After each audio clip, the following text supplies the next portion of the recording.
ETF या फिर mutual fund, कहाँ पे हमारा पैसा ज़्यादा बनेगा, कहाँ पे हम ज़्यादा से ज़्यादा वेल्थ क्रिएट कर पाएंगे लॉन्ग टर्म में।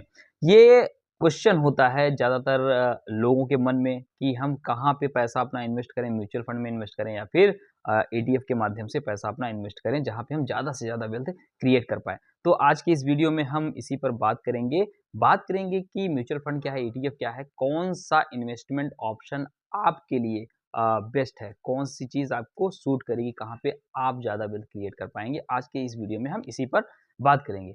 नमस्कार दोस्तों, मेरा नाम है दीपक विश्वकर्मा। आप वीडियो के अंत तक बने रहिएगा, जिससे कि आप सारी बातें बहुत अच्छे से समझ पाएँ। तो चलिए वीडियो को स्टार्ट करते हैं। देखिए, सबसे पहले हम बात करेंगे म्यूचुअल फंड की, है ना? कि म्यूचुअल फंड क्या है, इसको पहले समझ लेते हैं, उसके बाद ईटीएफ को समझेंगे और लास्ट में हम आपको बताएँगे कि किस चीज़ में आप पैसा इन्वेस्ट करें, है ना? कि जहाँ से आप ज़्यादा से ज़्यादा वेल्थ क्रिएट कर पाएँ। तो वीडियो के अंत तक बने रहिएगा। देखिए, म्यूचुअल फंड जो होता है, एक एसेट मैनेजमेंट कंपनी होती है जिसको एएमसी बोला जाता है ना? उसी को म्यूचुअल फंड भी बोला जाता है। वहाँ पे क्या होता है कि जो बहुत सारे इन्वेस्टर्स हैं, है ना? अपना पैसा वो चाहते हैं कि शेयर मार्केट में इन्वेस्ट करें, तो वो क्या करते हैं कि उस एसेट मैनेजमेंट कंपनी को, है ना, अपना पैसा देते हैं। बहुत सारे इन्वेस्टर्स, है ना? उस एसेट मैनेजमेंट कंपनी को अपना पैसा देते हैं। अब एसेट मैनेजमेंट कंपनी क्या करती है कि जो म्यूचुअल फंड है, वो क्या करती है कि अपने यहाँ एक फंड मैनेजर रखती है, जो मार्केट को बहुत अच्छे से समझता है ना? मार्केट का बहुत जानकार होता है, सारी चीज़ें उसको पता रहती हैं, ठीक है? वो फंड मैनेजर क्या करता है, हमारे आपके द्वारा दिए गए पैसों को अलग-अलग कंपनी के शेयरों में इन्वेस्ट करता है ना? बॉन्ड्स में इन्वेस्ट करता है, गोल्ड वगैरह में इन्वेस्ट करता है, जहाँ से हमको ज़्यादा से ज़्यादा रिटर्न मिल सके, ठीक है? तो फंड मैनेजर का ये काम होता है। अब फंड मैनेजर हमारे लिए क्या कर रहा है, हमारे पैसों को इन्वेस्ट कर रहा है और हमको प्रॉफ़िट दिलाने की कोशिश में लगा हुआ है, अच्छी जगह पैसों को इन्वेस्ट करके। क्या वो ये काम फ्री में करेगा? कभी नहीं करेगा। हर कोई व्यक्ति जो काम कर रहा है वो एक पर्पज़ के लिए काम कर रहा है ना? तो उसका भी पर्पज़ क्या है? पैसा कमाना, ठीक है? अपनी सैलरी को लेना।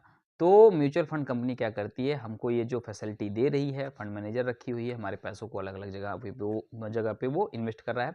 उसके लिए म्यूचुअल फंड कंपनी क्या करती है, हमसे हमारे दिए गए पैसों पर, है ना, थोड़ा-सा पैसा, है ना, एक्सपेंस रेशियो के रूप में हमसे लेती है कि फंड मैनेजर की जो सैलरी है वो उससे निकल जाए, ठीक? तो एक्सपेंस रेशियो अलग-अलग म्यूचुअल फंड का अलग-अलग होता है, ठीक है? मान के चलिए ये 0.7 से लेकर लगभग 2% तक होता है, ठीक है? अब ये एक तरह से देखा जाए तो जो एक्सपेंस रेशियो है ये बहुत ही कम है ना? क्योंकि हम कलेक्टिवली पैसा इन्वेस्ट कर रहे हैं। बहुत सारे लोग क्या कर रहे हैं, एक ही जगह पैसा अलग-अलग इन्वेस्ट कर रहे हैं। तो जो फंड मैनेजर की जो कॉस्ट है ना? या फिर जो म्यूचुअल फंड कंपनी जो हमसे पैसा चार्ज करती है वो अलग-अलग लोगों से, है ना? कई लोग उस पे इन्वेस्ट कर रहे हैं। तो वो जो उसका कॉस्ट है, जो चार्ज हमसे कंपनी ले रही है तो बड़ा कम हो जाता है। अगर हम यहीं पर एक अपने लिए अलग से फंड मैनेजर हायर करने जाएँ तो उसको लाखों में सैलरी देनी पड़ जाएगी, जो कि हम कर नहीं सकते, क्योंकि हमें पैसा इन्वेस्ट करना है। ₹1000 कोई 2000 कर रहा है, कोई 5000 कर रहा है, कोई 10,000 कर रहा है, तो लाखों में एक पर्सनल फंड मैनेजर नहीं रखा जाता। तो ये म्यूचुअल फंड की बहुत ही खूबसूरत बात होती है कि हमको कम पैसा देकर एक बेहतरीन फंड मैनेजर मिल जाता है। म्यूचुअल फंड भी कई तरह के होते हैं। इक्विटी म्यूचुअल फंड होता है, डेट म्यूचुअल फंड होता है, हाइब्रिड म्यूचुअल फंड होता है। उसके बाद एक म्यूचुअल फंड की कैटेगरी होती है ईएलएसएस की, इक्विटी लिंक सेविंग्स स्कीम, है ना? बहुत तरह के म्यूचुअल फंड होते हैं, ठीक है? तो लोग अपनी ज़रूरत के हिसाब से म्यूचुअल फंड को चुनते हैं। जिस किसी को इक्विटी म्यूचुअल फंड पसंद है तो वहाँ पे इन्वेस्ट करेगा, किसी को डेट पसंद है तो वहाँ पे कर रहा है, कोई को हाइब्रिड म्यूचुअल फंड पसंद है। हाइब्रिड म्यूचुअल फंड मतलब इक्विटी और डेट को मिला दिया जाए तो हाइब्रिड म्यूचुअल फंड बन जाता है, तो वहाँ पे पैसे इन्वेस्ट कर रहा है। आप भी अपनी पसंद के हिसाब से, है ना, कोई भी म्यूचुअल फंड चुन सकते हैं, ठीक है, जहाँ पे आप पैसा इन्वेस्ट करना चाहते हैं। तो उम्मीद करता हूँ कि आप म्यूचुअल फंड को बहुत अच्छे से समझ पाए होंगे, है ना? अब बात करते हैं ईटीएफ की, है ना? अब ईटीएफ की बात करें, पहले दोनों चीज़ों की बात कर लेते हैं, समझ लेते हैं, फिर बात करेंगे कि आपके लिए कौन-सा बेहतर होगा। देखो, ईटीएफ क्या होता है, ये इसको कहते हैं एक्सचेंज ट्रेडेड फंड, ठीक? अब म्यूचुअल फंड में क्या होता है कि आप उसको जब मार्केट आर होता है, जब मार्केट चल रही होती है, तो उसमें आप उसको खरीद बेच नहीं सकते हैं। मार्केट क्लोज होने के बाद, है ना, उसकी एनएवी एडजस्ट होती है ना, नेट एसेट वैल्यू जिसको बोला जाता है, एनएवी एडजस्ट होती है। उस एडजस्टेड एनएवी पे आपको म्यूचुअल फंड की यूनिट्स मिलती हैं। जैसे कि मान लीजिए आप 1000 किसी म्यूचुअल फंड में डाल रहे हैं और उसकी एनएवी चल रही है 100 रुपए की, है ना, तो आपको 10 यूनिट उसकी मिलेंगी। तो मार्केट क्लोज होने के बाद उसकी एनएवी एडजस्ट होती है और उसी एनएवी पर आपको म्यूचुअल फंड की यूनिट्स दी जाती हैं, ठीक। लेकिन एक्सचेंज ट्रेडेड फंड यानी कि म्यूचुअल फंड में ऐसा नहीं है, ईटीएफ में ऐसा नहीं है। ईटीएफ में क्या होता है कि मार्केट आर में, है ना, आप उसको खरीद सकते हैं। जैसे कि ये शेयर आप खरीदते हैं, मार्केट चल रही होती है, टाटा मोटर्स का शेयर है, आप उसको आपको प्राइस दिखता रहता है कि ये प्राइस चल रहा है ना, उस प्राइस पे आप उसको परचेस कर सकते हैं। प्रॉफिट जब आपको आ जाए उसी दौरान आप बेच भी सकते हैं। उसी तरह ईटीएफ भी होता है ना। अब देखो ईटीएफ भी मार्केट आर में आप क्या कर सकते हैं, उसको खरीद सकते हैं, बेच सकते हैं, है ना। जैसे कि एक शेयर को खरीदा और बेचा जाता है, उसकी भी प्राइसिंग आपको स्क्रीन पर दिखती रहेगी, ठीक है, घट रही है, बढ़ रही है। अब देखो म्यूचुअल फंड भी क्या होता है कि स्टॉक्स का क्या होता है, बास्केट होता है, उसमें बहुत कई कंपनियों के शेयर होते हैं, ठीक है, एक तरह का बास्केट ही होता है म्यूचुअल फंड।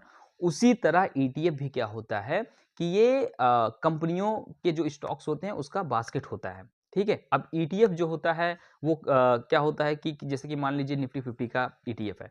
अब निफ्टी 50 इंडेक्स के अंदर 50 कंपनियां हैं, है ना, उसी वही 50 कंपनियां निफ्टी 50 ईटीएफ में भी होंगी। मतलब एक कंपनियों का स्टॉक्स का क्या हो गया, ये बास्केट हो गया, है ना। जिस रेशियो में आपको इंडेक्स के अंदर जो कंपनियां रहेंगी उसी रेशियो में ईटीएफ में भी रहेंगी। अब ईटीएफ क्या होता है कि वो इंडेक्स का ईटीएफ होता है, तो निफ्टी 50 का ईटीएफ हो गया, सेंसेक्स का ईटीएफ हो गया, बैंक निफ्टी का ईटीएफ हो गया, ठीक है। अलग अलग सेक्टर का भी ईटीएफ होता है, जैसे कि फार्मा सेक्टर का ईटीएफ हो गया, है ना। इधर गोल्ड का एक अलग ईटीएफ होता है, ऑटोमोबाइल सेक्टर का ईटीएफ हो गया, है ना, केमिकल सेक्टर का ईटीएफ हो गया, ठीक है। तो हर सेक्टर का अपना अलग अलग ईटीएफ होता है, ठीक है।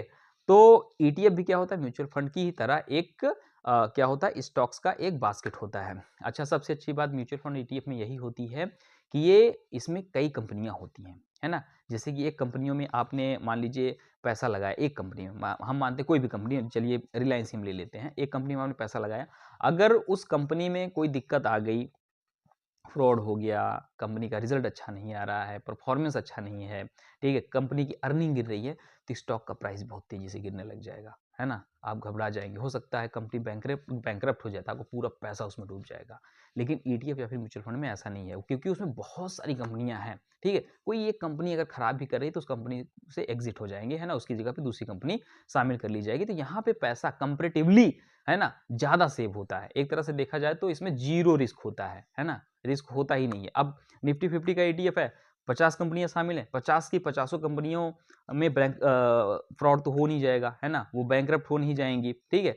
अगर कोई कंपनी खराब परफॉर्मेंस कर रही है निफ्टी 50 इंडेक्स के अंदर, तो उस कंपनी को निकाल कर कोई दूसरी कंपनी उसमें है ना शामिल कर ली जाती है।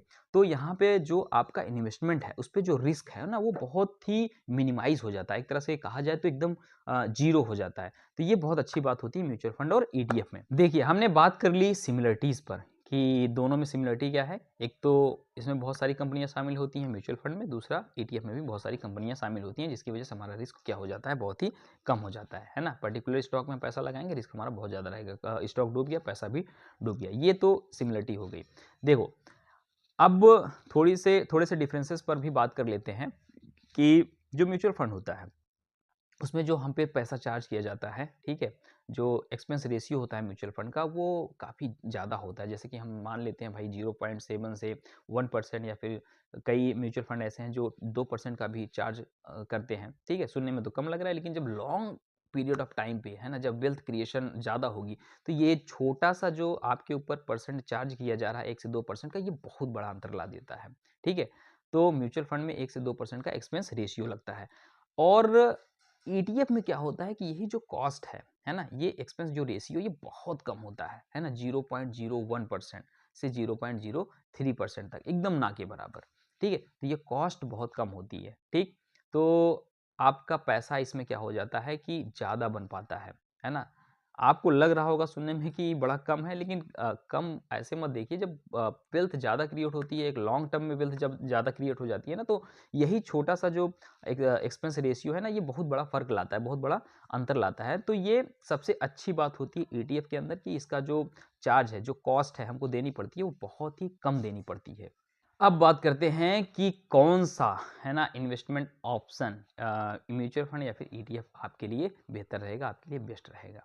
देखिए, कुछ बातें उनको समझ लेते हैं, जैसे कि आप अगर मार्केट में एक्टिव रह के काम करना नहीं चाहते हैं, आपके पास समय नहीं है कि आप मार्केट में एक्टिव रह के काम कर पाएँ, है ना? 10 मिनट का भी वक़्त नहीं है कि आप उसमें मार्केट को समय दे पाएँ, या फिर आपको कोई इंटरेस्ट ही नहीं है मार्केट में कि हमको कोई इंटरेस्ट नहीं है इसमें जो है स्क्रीन देखने का, है ना? मार्केट ऊपर जा रही है, नीचे जा रही है, कोई मतलब नहीं है, ठीक है?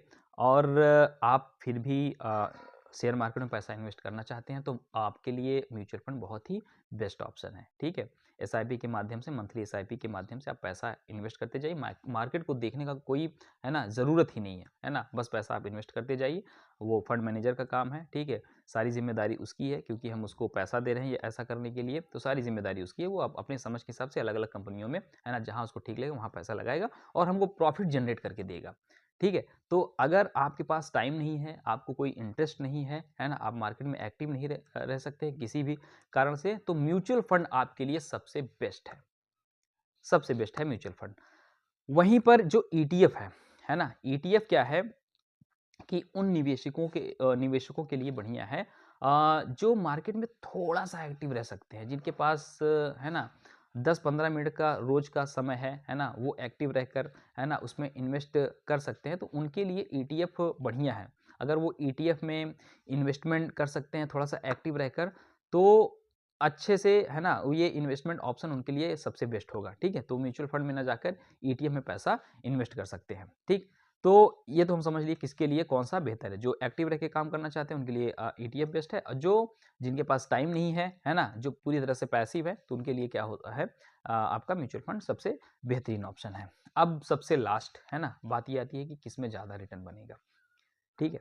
देखिए, रिटर्न जो बनता है एक जनरल बात बताता हूँ कि जो रिटर्न बनता है, ठीक है, वो लॉन्ग टर्म में ही ज़्यादा बन पाता है, ठीक है। आप वेल्थ क्रिएट कर पाएंगे तो लॉन्ग टर्म में ज़्यादा वेल्थ क्रिएट कर पाएंगे। शॉर्ट टर्म में है ना, चाहे म्यूचुअल फंड चाहे ईटीएफ, वहाँ पे है ना रिटर्न आपका नहीं बन पाएगा, वेल्थ आपकी क्रिएट नहीं हो पाएगी।